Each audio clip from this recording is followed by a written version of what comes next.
Good morning to all of you. Welcome to Math fry.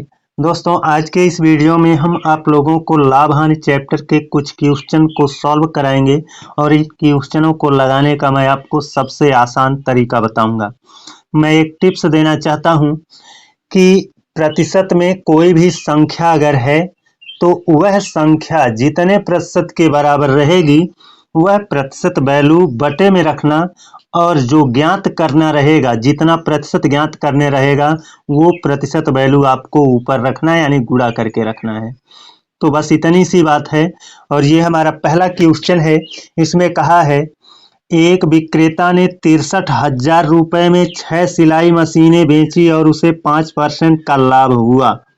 देखिए दोस्तों, अभी जो मैंने बताया था उसी का प्रयोग करना है। 5% का लाभ हुआ, इसका मतलब कोई भी संख्या अपने आप में 100% होती ही है। 5% लाभ हुआ, इसका मतलब 105% हुआ। तो ये जो 63,000 है ना, ये जो 63,000 है ये 5% लाभ पर बिका है, यानी 105% के बराबर है ये। तो 105% नीचे रहेगा, 105% नीचे रहेगा। अब ये कह रहा है, देखो यहाँ पर आपको एक चीज और ध्यान रखना है कि ये जो 63,000 दाम है ये 6 मशीनों का है, तो इसलिए बटे में हमको क्या करना पड़ेगा, 6 करना पड़ेगा, ताकि एक मशीन का विक्रय मूल्य हमको मालूम हो जाए, है ना। अब देखिए आगे ये कहा है, यदि वह 15% लाभ अर्जित करना चाहता है तो उसे 8 मशीनें कितने में बेचनी चाहिए। तो देखो 15% लाभ अर्जित करना चाहता है, इसका मतलब कितने में बेचना चाहता है, 115 में बेचना चाहता है, 115% पर बेचना चाहता है।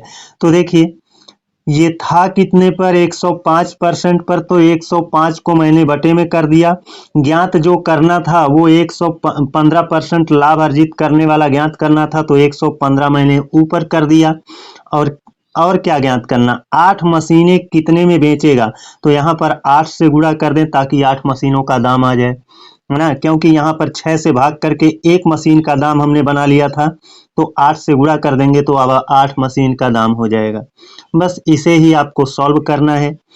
प्रतिशत प्रतिशत से कैंसिल हो जाएगा, है ना। 21 पंजे 105 हो जाएगा और 21 तियां 63 हो जाएगा और 000 ये होगा, है ना। अब देखिए यहाँ पर 5 और 6, 5 छक 30 है और ये 30 कैंसिल होगा तो कितना हो जाएगा, 100। कितना हो जाएगा, 100। ये 100 है और इनका आप गुणा कर लो, इनका गुणा कर लोगे तो जितना आएगा उतने के पीछे 2 जीरो बैठा देना, क्योंकि यहाँ पर 100 से गुणा करोगे तो पीछे 2 जीरो बढ़ेगा। तो 8 से गुणा कर लो, 8 पंजे 40 का 0 हुआ और 8 इकन्नम 8 4 12 हुआ और 8 इकन्नम 8 1 9 हुआ और ये 100 से गुणा करेंगे तो 2 जीरो यहाँ बन जाएगा। तो कुल हमारा उत्तर क्या आया, 92,000 रुपये आपको ऑप्शन डी में देखने को मिल रहा है। दोस्तों, कैलकुलेशन को आसान बनाना है तो आपको इस चीज को ध्यान में रखना होगा कि कोई संख्या जितने प्रतिशत के बराबर होती है वो प्रतिशत वैल्यू नीचे और जो ज्ञात करना होता है वो प्रतिशत वैल्यू आपका गुणा करके रहती है। चलते हैं अब अपने अगले क्वेश्चन पर। ये देखिए अपना दूसरा क्वेश्चन है। इसको भी उसी तरह से लगाएंगे जैसे पिछला क्वेश्चन लगाए हैं। इसमें कहा है राम ने 2,160 रुपए में 48 वस्तुएं बेची और 10% की हानि उठाई। तो देखिए 2,160 रुपए में बेच रहा है, कितनी वस्तुएं, 48 वस्तुएं। ठीक है, 48 वस्तुएं बेच रहा है तो मैं 48 से भाग कर दूंगा तो एक वस्तु का दाम हो जाएगा। और जब ये 48 वस्तुएं बेचता है तो 10% की हानि हो रहा है ना, 10% की हानि हो रहा है, इसका मतलब ये किसके बराबर है, तो ये 90% के बराबर है।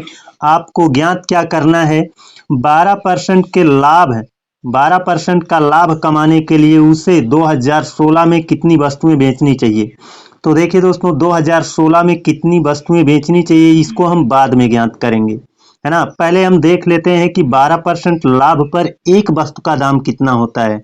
तो यहाँ पर 12% लाभ माने 112 कर देंगे, 112 कर देंगे तो 12% लाभ पर एक वस्तु का दाम आ जाएगा, है ना। एक वस्तु का दाम आ जाएगा, इसमें भाग दे देंगे, कितनी वस्तु बिकेगी ये पता चल जाएगा। अब इसे सॉल्व करते हैं, है ना। एक शून्य कैंसिल हो गया, 9 से डिवाइड करेंगे, 9 दूना 18, 9 चौक 36 होगा और 24 दूना 48 होगा। 2 से इसको क्रॉस करेंगे, कितना होगा 56। यानी 12% के लाभ पर एक वस्तु कितने में बिकेगी, 56 में। और यहाँ पर कितनी वस्तुएं बेची गई हैं कि 2016 रुपया मिला है, तो इसी 2016 रुपये में, है ना, एक वस्तु के दाम से भाग दे दीजिए, यानी 56 से भाग दे देंगे। तो 56 से भाग दीजिए, देखिए, है ना, 8 से भाग दे देते हैं, मतलब 8 से डिवाइड करते हैं, 8 सत्ते 56, तो 8 दूना 16, 8 पंजे 40, फिर 8 दूना कितना हो जाएगा 16, 7 से 7 तिया 21 हो जाएगा, 4 बचेगा 42, 7 छक 42, 36 वस्तु आपका क्या होगा, करेक्ट आंसर होगा, जो कि आपको ऑप्शन बी में देखने को मिल रहा है। तो चलते हैं अब अपने अगले क्वेश्चन पर। ये देखिए अपना तीसरा क्वेश्चन है। इसमें क्या कहा है, इसमें कहा है किसी वस्तु को 230 में बेचे जाने पर 15% का लाभ होता है। यानी ये 230 रुपया में बेचेगा तो 15% लाभ होगा। कोई वस्तु होती है तो अपने आप में 100% होती ही है, 15% लाभ ले लेगा तो इसका मतलब वो 115% पर बिकेगी। तो ये 230 रुपया कितने के बराबर है, 15% लाभ माने 115% के बराबर है। तो मैंने 115 को बटे में कर दिया, 115% के बराबर थी तो 115 को बटे में कर दिया, ये हो गया कितना, 1% की वैल्यू। अब उसे ज्ञात कर लो जिसे आपको ज्ञात करना है ना, उसे ज्ञात करो जिससे आपको ज्ञात करना है। तो यहाँ पर कहा है उस वस्तु को 20% लाभ पर बेचा जाए तो बिक्री कीमत क्या होगी। 20% लाभ का मतलब 120%, है ना। हमें ज्ञात करना है 120% वाला दाम, इसीलिए 120 वाले को हम क्या करेंगे, ऊपर रखेंगे। मैंने कहा जितने के बराबर वो बटे में, जो ज्ञात करना है वो गुणे में। हमको ज्ञात करना था 20% लाभ वाला, इसीलिए 20%, 120% क्या है, गुणे में। और कितने के बराबर था, 15% लाभ पर था, इसका मतलब 115% पर था, इसीलिए मैंने 115 को बटे में रखा है। बस इसे आसान ढंग से सॉल्व किया जा सकता है।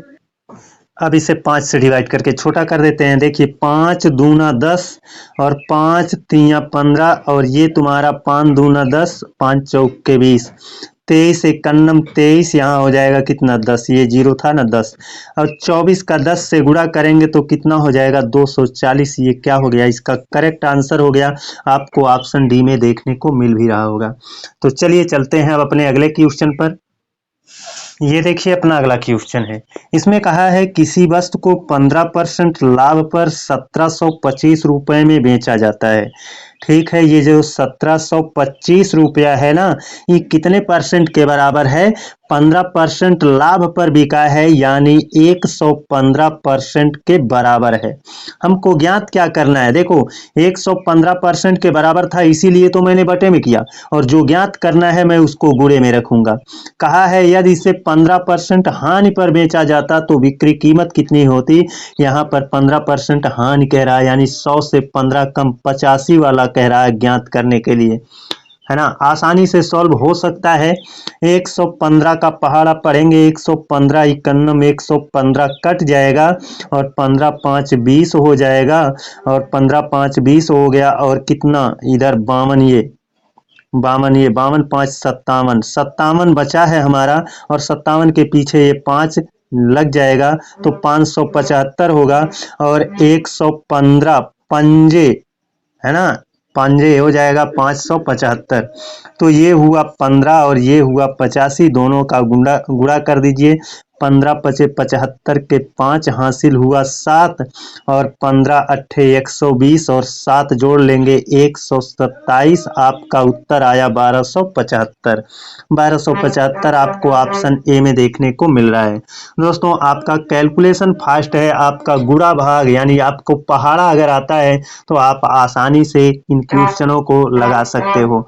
तो बस आज के वीडियो में इतना ही। अगले दिन आप लोगों से एक और बेहतरीन क्लास में मिलते हैं। तब तक के लिए जय हिंद, वंदे मातरम।